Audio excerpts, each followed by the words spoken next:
இயேசுக்கு ஒரு கனமான இடத்தை கொடுக்கும்படி செயல்பட்ட வல்லமை தான் உங்களுக்குள்ள இருக்கு. அங்க போக லேட் ஆகும். ஆனா இப்பயே நீங்க கனமுள்ளவர்களாக, உலகத்திலே கனம் பெற்றவர்களாக வாழும்படியான அந்த காரியத்தை இந்த வல்லமை உங்கள் வாழ்க்கையில செய்ய முடியும். புரிந்து கொள்ளாததினாலே, விசுவாசம் இல்லாதபடினாலே என் வாழ்க்கையை அட்வர்டைஸ்மெண்ட்டாக நான் வாழவில்லை, என் வாழ்க்கையை மறைத்து கொண்டேன். ஒரு சில வருடங்கள் கிறிஸ்துவை ஏற்றுக்கொண்ட பிறகு வெளியில் உலகத்தில் யாரோடையும் நான் கான்டாக்டே பண்ணலை. விசுவாசத்தை போதிக்கிற ஒரு சபைக்கு போன பிறகு ரட்சிப்பு இருந்ததா? ஏற்கனவே ரட்சிப்பு இருந்தது. அபிஷேகம் இருந்ததா? இருந்துச்சு. வேதம் கையில் இருந்ததா? இருந்துச்சு.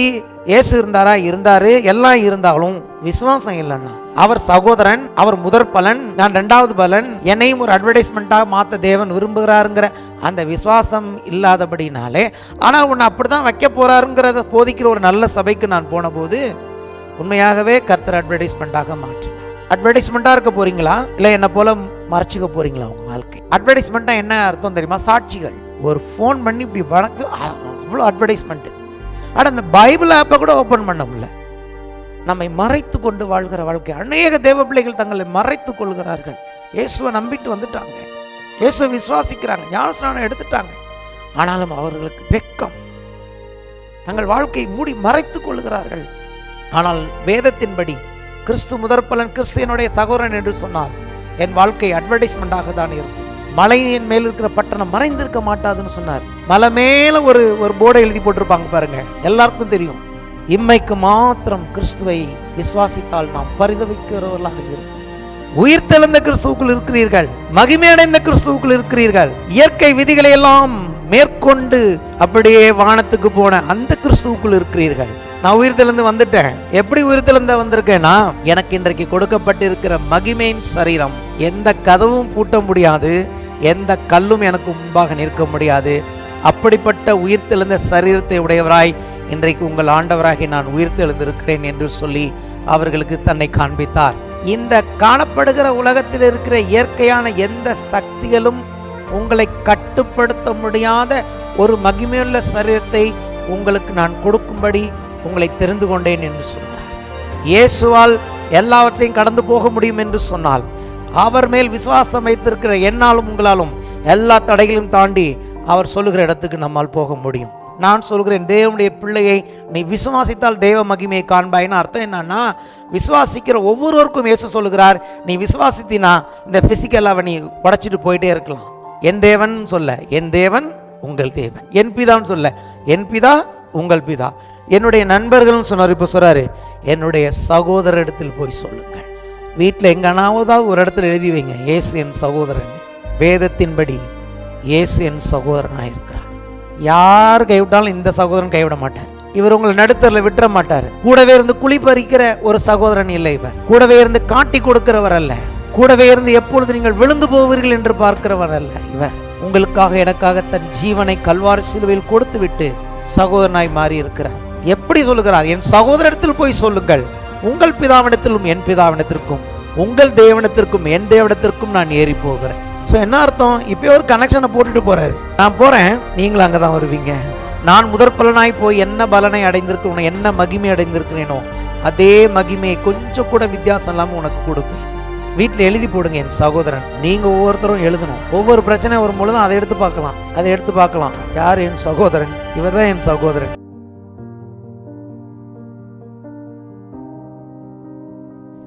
வாசிப்போம். மத்தேயு 28ஆம் அதிகாரம் 1 முதல் 10 வசனங்களை நான் வாசிக்கிறேன். மத்தேயு 28ஆம் அதிகாரம் 1 முதல் 10 வசனங்கள். ஓய்வு நாள் முடிந்து வாரத்தின் முதல் நாள் விடிந்து வருகையில் மகதலனா மரியாளும் மற்ற மரியாளும் கல்லறையை பார்க்க வந்தார்கள். அப்பொழுது பூமி மிகவும் அதிரும்படி கர்த்தருடைய தூதன் வானத்திலிருந்து இறங்கி வந்து வாசலில் இருந்த கல்லை புரட்டி தள்ளி அதன் மேல் உட்கார்ந்தான். அவனுடைய ரூபம் மின்னல் போலவும் அவருடைய வஸ்திரம் உறைந்த மழை போலவும் வெண்மையாக இருந்தது. காவலாளர் அவனுக்கு பயந்ததினால் திடுக்கிட்டு செத்தவர்கள் போலானார்கள். தூதன் அந்த ஸ்திரீகளை நோக்கி, நீங்கள் பயப்படாதிருங்கள், சிலுவையில் அறையப்பட்ட இயேசுவை தேடுகிறீர்கள் என்று அறிவேன். அவர் இங்கே இல்லை, தாம் சொன்னபடியே உயிர்த்தெழுந்தார். ஹல்லேலூயா. அவர் தாம் சொன்னபடியே உயிர்த்தெழுந்தார். அவர் இங்கே இல்லை. கர்த்தரை வைத்த இடத்தை வந்து பாருங்கள். சீக்கிரமாய் போய் அவர் மரித்தோரிலிருந்து எழுந்தார் என்று அவருடைய சீசர்களுக்கு சொல்லுங்கள். அவர் உங்களுக்கு முன்னே கலிலேயாவுக்கு போகிறார், அங்கே அவரை காண்பீர்கள், இதோ உங்களுக்கு சொன்னேன் என்றான். அவர்கள் பயத்தோடும் மகா சந்தோஷத்தோடும் கல்லறை விட்டு சீக்கிரமாய் புறப்பட்டு அவருடைய சீசர்களுக்கு அறிவிக்க ஓடினார்கள். அவர்கள் அவருடைய சீசர்களுக்கு அறிவிக்க போகிற போது இயேசுதாமே அவர்களுக்கு எதிர்பட்டு வாழ்க என்றார். தமிழில் வாழ்கன்னா சொல்லியிருப்பார், ஷலோம் என்று சொல்லியிருப்பார். ஷலோம் அப்படின்னு சொன்னார் இயேசு. அப்படி அதுதான் எபிரருடைய வழக்கம். அவர்கள் கிட்ட வந்து அவர் பாதங்களை தழுவி அவரை பணிந்து கொண்டார்கள். அப்பொழுது இயேசு அவர்களை நோக்கி, பயப்படாதிருங்கள், நீங்கள் போய் என் சகோதரர் கலிலேயாவுக்கு போகும்படிக்கு அவர்களுக்கு சொல்லுங்கள், அங்கே அவர்கள் என்னை காண்பார்கள் என்றார். ஆமென். இயேசு கல்வாரி சிலுவையில் தொங்கிக் கொண்டிருந்த பொழுது வேதனையோடும் கூட குத்தப்பட்டவர்களுமாக அங்கே 4 பேர் நின்று கொண்டிருந்தார்கள் என்று சொல்லி பார்த்தோம் இல்லையா? அதில் 2 பேர் என்ன பண்ணுறாங்க, ஓய்வு நாள் முடிந்தோடனே 3ஆம் நாள், ஒருவேளை ஏற்கனவே நிறைய உயிர்த்தெழுதலை பற்றி இயேசு பேசியிருக்கிறார். மகதலேனா மரியாள் அந்த கியூரியாசிட்டியோடு போனாங்களா, அல்லது அந்த சரீரத்தை போய் பார்ப்போம் அப்படின்னு போனாங்களான்னு தெரியல. ஆனால் அதிகாலையில் யோவானில் வாசிக்கும் போது அதிகாலை இருட்டோடை கூட எழுந்து என்ன பண்ணுகிறார், விடிந்து வருகையில் மகதலேனா மரியாளும் மற்ற மரியாளும் கல்லறையை பார்க்க வந்தார்கள். கல்லறை தான் விசிட் பண்ண வந்திருக்காங்க. கல்லறையை பார்க்க வந்த பொழுது அங்கே என்ன நடக்குதுன்னு கேட்டிங்கன்னா, கர்த்தருடைய தூதன் ஒருவர் வருகிறார். கர்த்தருடைய தூதன் வந்து என்ன பண்ணுகிறார், வானத்திலிருந்து இறங்கி வந்து வாசலில் இருந்த கல்லை புரட்டி தள்ளி, அது ரொம்ப சின்ன கல் இல்லை, ரொம்ப பெரிய கல். அதோடு மட்டுமல்ல, அந்த கல்லுக்கு முத்திரை போட்டிருந்தாங்க. முத்திரை போட்டதோடு மாத்திரமல்ல, எங்கே அந்த இயேசுவோட சரீரத்தை போய் எடுத்துகிட்டு போயிட்டு உயிர்த்தெழுந்தார்னு சொல்லிடுவாங்கன்னு சொல்லிட்டு என்ன பண்ணியிருந்தாங்க, ரோமர்கள் என்ன பண்ணியிருந்தாங்க, காவலாளிகளையும் போட்டிருந்தாங்க. கல், சீலு, அப்புறம் ஆட்கள், எவ்வளோ ஒரு பந்தமஸ்தோடு கூட இயேசுவின் சரீரம் அங்கே உள்ளே இருந்தது என்று நம்ம பார்க்குறோம். ஆனால் அதிகாலையில் அவர் என்ன பண்ணினார், 3ஆம் நாள் உயிரோடு எழுந்து விட்டார். உயிர்த்தெழுந்துட்டாலே அங்கே எந்த கல்லும் இன்னும் அவரை தடை பண்ண முடியாது. ஏற்கனவே அவர் உயிர்த்தெழுந்து போய்விட்டார். ஆனால் இவர்கள் பார்க்க வருகிறார்கள், அவங்களுக்கு தெரியணும். அப்போ என்ன பண்ணுகிறான், கர்த்தருடைய தூதன் அந்த கல்லை புரட்டி தள்ளினான் என்று சொல்லி பார்க்குறோம். ஏன் கல்லை புரட்டி தள்ளினான்னா, நிறைய பேர் நம்ம என்ன நினச்சிப்பாங்கன்னு கேட்டிங்கன்னா, வழக்கமாக நான் கூட சின்ன பையனில் நினைக்கிறது உண்டு, ஏசு உயிர்த்தெழுந்தோன்னா அவர் வெளியில் வரத்துக்காக அந்த தூதன் கல்லை புரட்டியிருப்பான். எத்தனை பேர் அப்படி நினச்சிருக்கீங்களா? ஒரு கை 2 கை. நானும் அப்படி தான் நினச்சேன். உயிர்த்தெழுந்த இயேசு வெளியில் வரத்துக்காக கல்லை புரட்டி தள்ளியிருக்கான் போல இருக்குது, அதனால் இயேசு வெளில வந்துட்டார்னு. நோ, அப்படி கிடையாது. உயிர்த்தெழுந்த இயேசு உயிரோடு எழுந்து கல்லுக்கு வெளியில் வந்துட்டார். அதை காண்பிக்கிறேன் நான் உங்களுக்கு. ஆனால் இப்போ எதுக்கு அந்த கல் புரட்டி தள்ளப்பட்டதுன்னா, உள்ளே அவரை பார்க்க வருகிற அவருடைய விசேஷமாக வந்த இந்த 2 பெண்கள், மகதலேனா மரியாள், மற்ற மரியாள். எப்போதுமே மகதலேனா மரியாள் கண்ணீரோடு தேடிக்கொண்டு இருக்கிற ஒரு பெண், ஆண்டவரை நேசிக்கிறவள். அவள் வந்து உள்ளே பார்க்கணும். அவள் உள்ளே வந்து அந்த பெண்கள் தான் போய் சீசர்களுக்கு என்ன பண்ணுறாங்க, அவர் உயிர்த்தெழுந்தார் என்று சொல்லி அவர்கள் அறிவிக்கிறார்கள் என்று பார்க்குறோம்.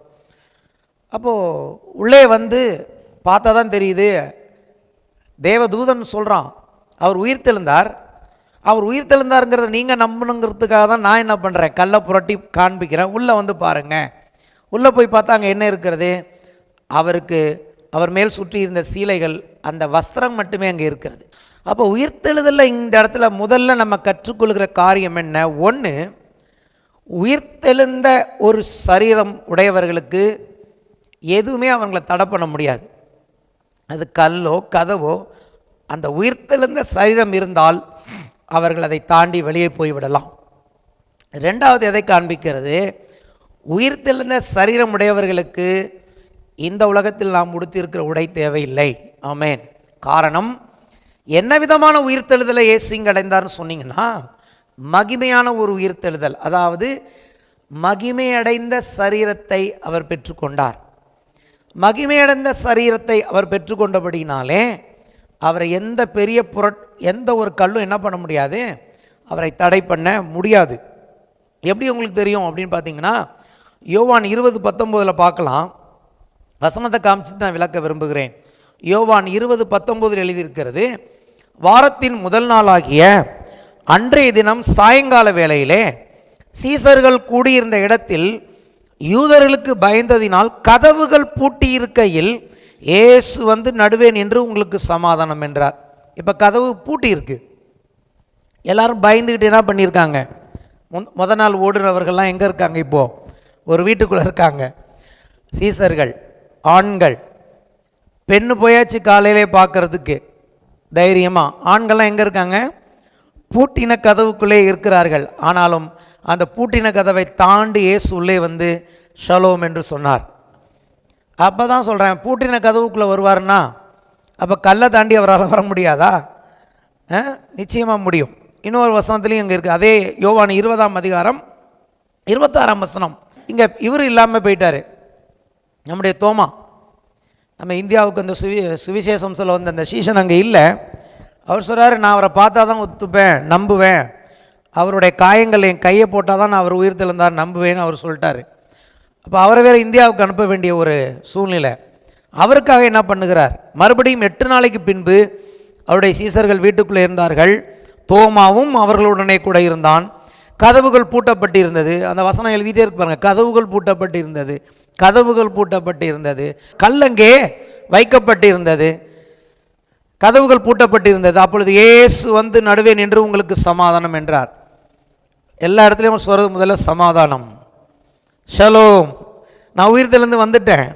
எப்படி உயிர்த்தெழுந்த வந்திருக்கேன்னா, எனக்கு இன்றைக்கு கொடுக்கப்பட்டிருக்கிற மகிமையின் சரீரம் எந்த கதவும் பூட்ட முடியாது, எந்த கல்லும் எனக்கு முன்பாக நிற்க முடியாது. அப்படிப்பட்ட உயிர்த்தெழுந்த சரீரத்தை உடையவராய் இன்றைக்கு உங்கள் ஆண்டவராகி நான் உயிர்த்தெழுந்திருக்கிறேன் என்று சொல்லி அவர்களுக்கு தன்னை காண்பித்தார். எதை காண்பிக்கிறது? உயிர்த்தெழுந்த சரீரம். இங்கே எழுதியிருக்கு பாருங்க, இந்த உலகத்தில் இருக்கிற எந்த லாஸ், ஃபிசிக்கல் லாஸுக்கும் அது கட்டுப்படாது. புயிர்ப்பு விசை அதை கட்டுப்படுத்த முடியாது. ஹல்லேலூயா. வயதாகிற காரியம் அதை கட்டுப்படுத்த முடியாது. எதனால் நமக்கு சரீரத்தில் வந்து வயசாகுதுன்னா, புயிர்ப்பு விசை வந்து நம்ம சரீரத்து மேலே செயல்படுது. செல்கள் எல்லாம் அது பிடித்து இழுத்து கொண்டே இருக்கிறது. வயதாக வயதாக என்னாகிறது?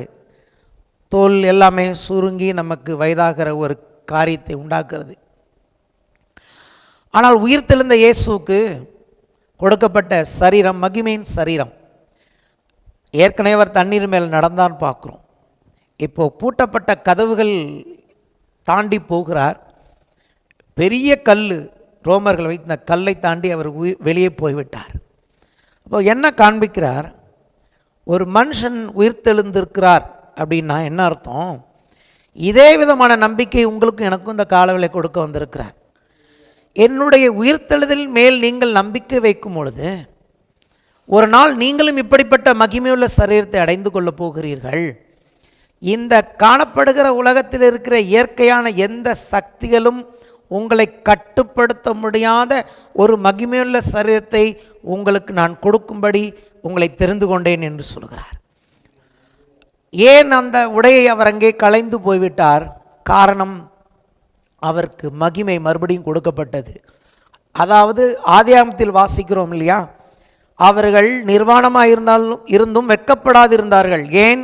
அன்றைக்கு தேவ மகிமை மூடியிருந்தது. அப்படிப்பட்ட சரீரமாய் தான் தேவன் உண்டாக்கியிருந்தார்.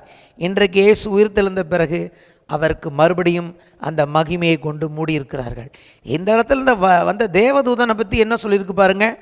தூதனை பார்க்கும்போதே அங்கே எப்படி இருக்குதாம், அவனுடைய ரூபம் மின்னல் போலவும் அவனுடைய வஸ்திரம் உறைந்த மழை போலவும் வெண்மையாக இருந்தது. பார்க்குறவங்க பயப்படத்தக்க ஒரு காரியம் தூதனுக்கு இருந்ததுன்னா, இந்த உயிர்த்தெழுந்த இயேசு எப்படி இருந்திருப்பார்னு கொஞ்சம் யோசிச்சு பாருங்க. உயிர்த்தெழுந்த இயேசு எப்படி இருப்பார்னு ஏன் நம்ம யோசிச்சு பார்க்கணும்னா, நீங்கள் நானும் ஒவ்வொருவரும் ஒரு நாள் அப்படிப்பட்ட சரீரத்தை பெற்றுக்கொள்ளப் போகிறோம். ஆமேன். அதுக்கு தான் இந்த உயிர்த்தெழுதல் முக்கியமானதாக இருக்கிறது. ஆகவே தான் இயேசு ஒரு இடத்தில் சொல்லுகிறார், உயிர்த்தெழுதலில் அவர்கள் தேவ தூதர்களைப் போல இருப்பார்கள், மகிமை அடைந்திருப்பார்கள். அங்கே கொள்வனை கொடுப்பனை கிடையாது, அவங்களுடைய லெவலே வேற என்று ஆண்டவர் சொல்லுகிறார். அப்போ இந்த இடத்தில் அதை நாம் பார்க்கிறோம். அதுக்கப்புறம் என்னன்னு கேட்டிங்கன்னா, உயிர்த்தெழுந்த சரீரத்துக்கு எந்த லிமிட்டேஷனும் கிடையாது, எதுவுமே அதை கட்டுப்படுத்த முடியாது. அவர் இங்கே இருக்கிறாருன்னா சொல்கிறார், உங்களுக்கு முன்னாடி நான் கலிலேயாவுக்கு போகிறேன். நினச்ச நேரத்தில் அவர் கலிலேயாவுக்கு போகலாம், நினச்ச நேரத்தில் எங்கே போகலாம், யூதேயாவுக்கு போகலாம். அவர் எங்கே இருக்கணும்னு விரும்புகிறாரோ அந்த இடத்தில், அதாவது நேரம் அவரை கட்டுப்படுத்த முடியாது. அதான் சொல்கிறேன், ஃபிசிக்கல் லாஸ், டைம் அண்ட் ஸ்பேஸ்னு சொல்லுவாங்க. நம்ம ஒரு ஊருக்கு போகிறோம்னா எவ்வளோ தான் ஸ்பீடாக போனாலும் அதுக்கு ஒரு குறிப்பிட்ட நேரம் இருக்குது. ட்ரெயினில் போனால் 52 மணி நேரம் ஆகும், ஃப்ளைட்டில் போனால் 3 மணி நேரம் தான் ஆகுது. ஆனாலும் 3 மணி நேரம் ஆகுது இல்லை. அந்த 3 மணி நேரத்தை நீங்கள் கடக்காமல் போக முடியாது எவ்வளோ தான் ஸ்பீடாக போனாலும். ஆனால் உயிர்த்தெழுந்த சரீரத்தோடு இருக்கும் பொழுது, எங்கேருந்து ஹெட் குவார்ட்டர்ஸ் ஜெருசலேமுக்கு நான் போகணுன்னு நினச்சேன்னா, நான் அடுத்த நிமிஷம் ஜெருசலேமில் இருப்பேன். அங்கே போய் என் வேலையை முடிச்சுட்டு என்ன பண்ணுவேன், 1000 வருஷம் அரசாட்சியில் அடுத்த நிமிஷம் சென்னைக்கு திரும்பி விடுவேன். அப்படிப்பட்ட ஒரு சரீரத்தை இயேசு பெற்றிருந்தார். இப்போ நான் சொல்கிறதெல்லாம் இது ஒரு ஏதோ உங்களை உணர்ச்சி வசப்படுத்துகிற கதையோ, இது ஒரு கட்டுக்கதை கிடையாது. நல்லா புரிஞ்சுக்கணும், இதெல்லாம் சத்தியமாக இருக்கிறது.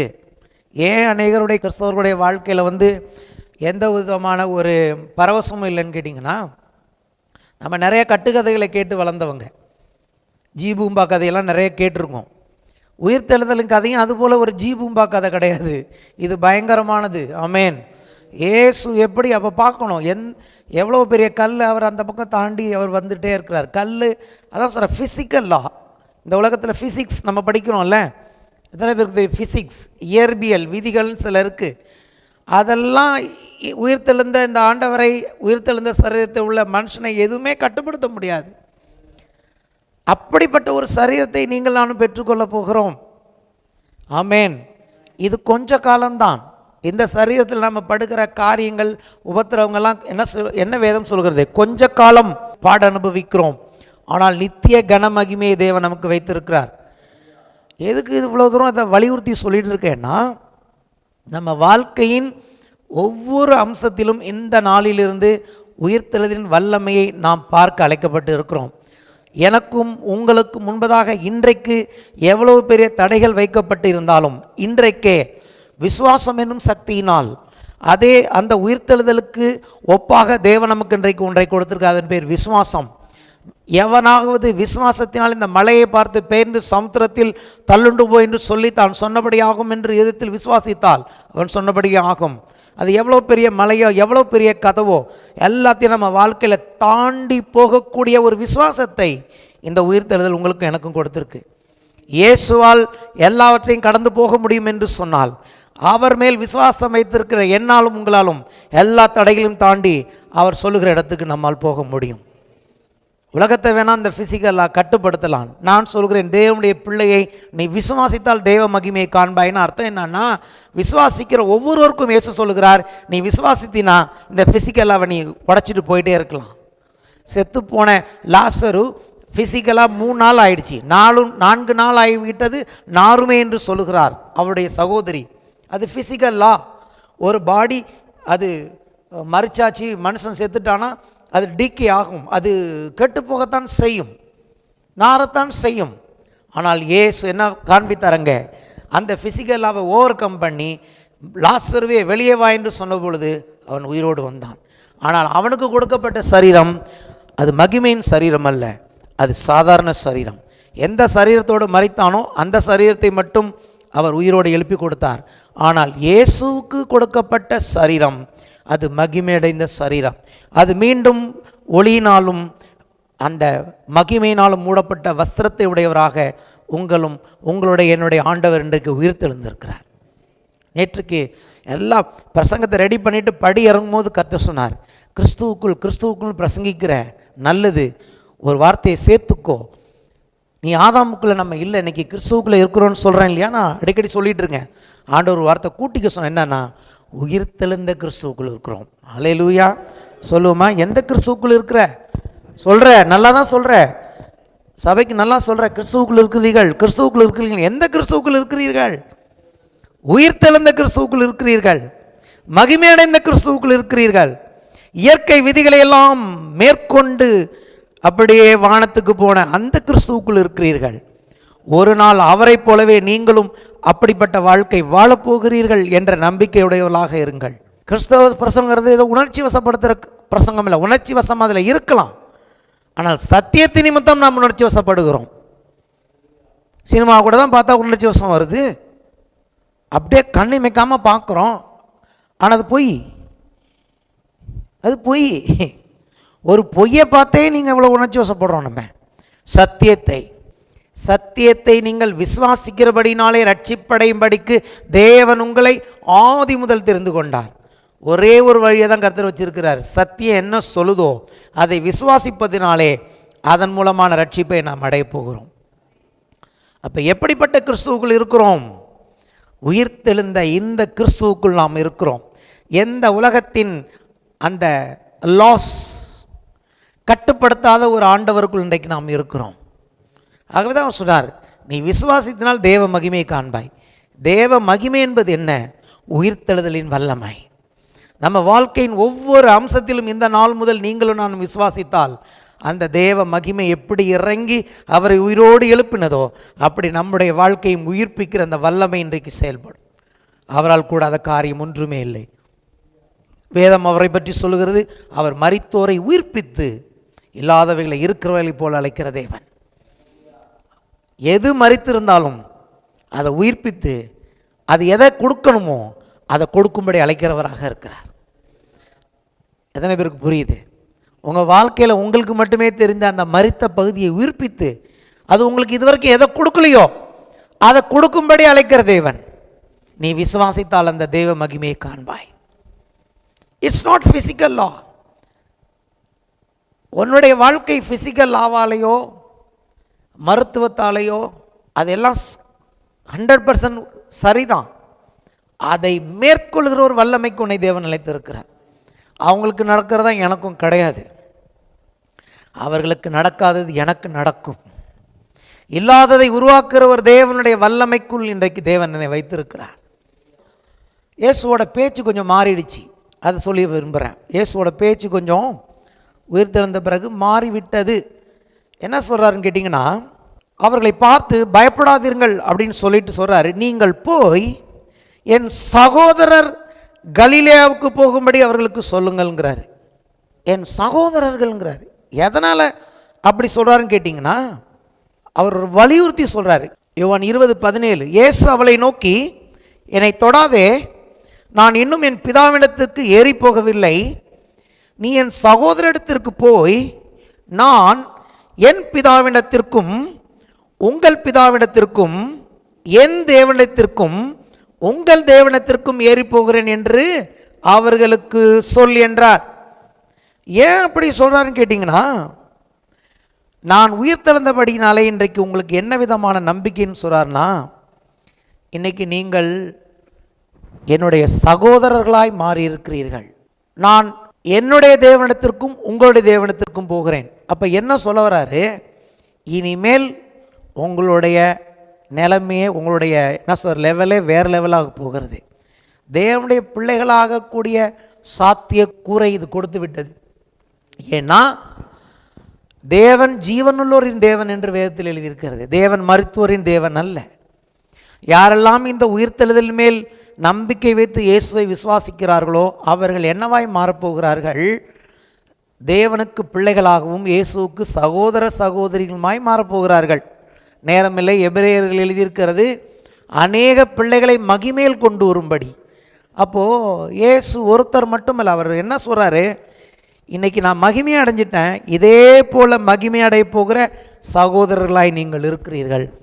இப்போது தேவனை என் தேவனத்திற்கும் சொல்ல, என் தேவனத்திற்கும் உங்கள் தேவனத்திற்கும் நான் ஏறி போகிறேன்.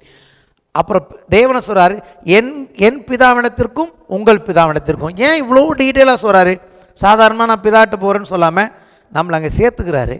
எப்படின்னா, இந்த உயிர்த்தெழுதல் மூலமாக பெரிய ஒரு நம்பிக்கை, நீங்களும் என்னைப் போலவே மகிமையடைய போகிறவர்களாக உங்களை நான் மாற்றப் போகிறேன் என்பதை அவ்வளோ ஒரு தெளிவாக காண்பிக்கிறாரு. என் தேவன் சொல்ல, என் தேவன் உங்கள் தேவன். என் பிதான்னு சொல்ல, என் பிதா உங்கள் பிதா. என்னுடைய நண்பர்கள்னு சொன்னார், இப்போ சொல்கிறாரு என்னுடைய சகோதரிடத்தில் போய் சொல்லுங்கள். அப்போது ஒரு குடும்பமாக பேசுகிறார். உயிர்த்தெழுதல் மூலமாக எப்படிப்பட்ட ஒரு குடும்பத்திற்குள் இன்றைக்கு நாம் இருக்கிறோம். இன்றைக்கு தேவன் நமக்கு பிதாவாக இருக்கிறார். இயேசு நம்முடைய சகோதரனாக இருக்கிறார். வீட்டில் எங்கனாவதாவது ஒரு இடத்துல எழுதி வைங்க, இயேசு என் சகோதரன். ஹல்லேலூயா. உங்கள் வாழ்க்கையில் டெய்லி பார்க்குற எங்காவது ஒரு இடத்துல எழுதி வைக்கப்படி கேட்கிறேன், வேதத்தின்படி இயேசு என் சகோதரனாக இருக்கிறார். யார் கைவிட்டாலும் இந்த சகோதரன் கைவிட மாட்டார். இவர் சொத்தை ஏமாற்றி எழுதி வாங்கிக்க மாட்டார். ஹல்லேலூயா. இவர் உங்களை நடுத்தரில் விட்டுற மாட்டார். எப்படிப்பட்ட சகோதரன்! கூடவே இருந்து குழி பறிக்கிற ஒரு சகோதரன் இல்லை இவர். கூடவே இருந்து காட்டி கொடுக்கிறவர் அல்ல. கூடவே இருந்து எப்பொழுது நீங்கள் விழுந்து போவீர்கள் என்று பார்க்கிறவர் அல்ல இவர். உங்களுக்காக எனக்காக தன் ஜீவனை கல்வாரி சிலுவையில் கொடுத்து விட்டு இரத்தத்தின் மூலமாக, இரத்த சம்பந்தம் மூலமாகவே இன்றைக்கு உங்களுக்கும் எனக்கும் சகோதரனாய் மாறி இருக்கிறார். அவர் சொல்றார், என் சகோதரத்தில் போய் சொல்லுங்கள். எப்படி சொல்லுகிறார்? என் சகோதரத்தில் போய் சொல்லுங்கள், உங்கள் பிதாவினத்திலும் என் பிதாவினத்திற்கும், உங்கள் தேவனத்திற்கும் என் தேவனத்திற்கும் நான் ஏறி போகிறேன். ஸோ என்ன அர்த்தம்? இப்போ ஒரு கனெக்ஷனை போட்டுட்டு போகிறாரு. ஒரு கனெக்ஷனை போட்டுட்டு போகிறார். நான் போகிறேன், நீங்களும் அங்கே தான் வருவீங்க. நான் எப்படி போகிறேனோ அதே போல் நீங்களும் ஒரு நாள் வருவீர்கள். நான் வந்து உங்களை என்னோடு கூட சேர்த்து கொள்வேன். ஏற்கனவே ஜெபம் பண்ணியிருக்கார் யோவான் 17ஆம் அதிகாரத்தில், பிதாவே நான் எங்கே இருக்கிறேனோ அங்கே இவர்களும் நம்மோடு இருக்கும்படி இவர்களுக்காக நான் வேண்டிக் கொள்கிறேன். இந்த சகோதரன் வேணுமா வேணாமா? நான் சொல்கிறேன், இந்த ஒரு சகோதரன் போதும் வாழ்க்கையில் நமக்கு. ஹல்லேலூயா. இப்படிப்பட்ட சகோதரனை பாக்கியமாய் கொண்டிருக்கிறோம். இப்படிப்பட்ட ஒரு சகோதரனை நாம் கொண்டிருக்கிற நாம் ஆசீர்வதிக்கப்பட்டவர்கள். நிறைய பேருக்கு இருதயத்தில் வேதனை, என்னை விசாரிக்க ஒரு சகோதரன் தான் நல்லா இருக்குமேன்னு. இந்த சகோதரனுக்கு ஒரு கடிதம் எழுதி போடுங்க. உங்கள் தேவையெல்லாம் லிஸ்ட் அவுட் எழுதி ஃப்ரம் டு போட்டு சகோதரனுக்கு அப்படின்னு லெட்டர் போட்டு பாருங்களேன். எங்கே போய் எந்த போஸ்ட் ஆஃபீஸில் போடுறேன்னு கேட்காதீங்க. உங்கள் டைரியிலே ஒரு லெட்டர் எழுதி போடுங்க விசுவாசத்தோட. அவர் சந்திக்கிறார் இல்லைன்னு எனக்கு சொல்லுங்கள். ஆமேன். லெட்டர் எழுதி போட்டு எத்தனை பேருடைய தேவைகளை இந்த சகோதரன் சந்தித்தாரோ அவங்க எனக்கு வந்து திருப்பி சாட்சி சொல்லுங்கள். எப்படி உங்களுக்கு தெரியும் கேட்குறீங்களா? நான் எழுதி போட்டிருக்கேன். ஹல்லேலூயா. நான் எழுதி போட்ட எல்லா லெட்டருக்கும் அவர் பதில் போட்டிருக்காரு. ஹல்லேலூயா. தாமதம் இல்லாமல் பதில் அனுப்புகிற ஒரு சகோதரனை நாம் கொண்டிருக்கிறோம்.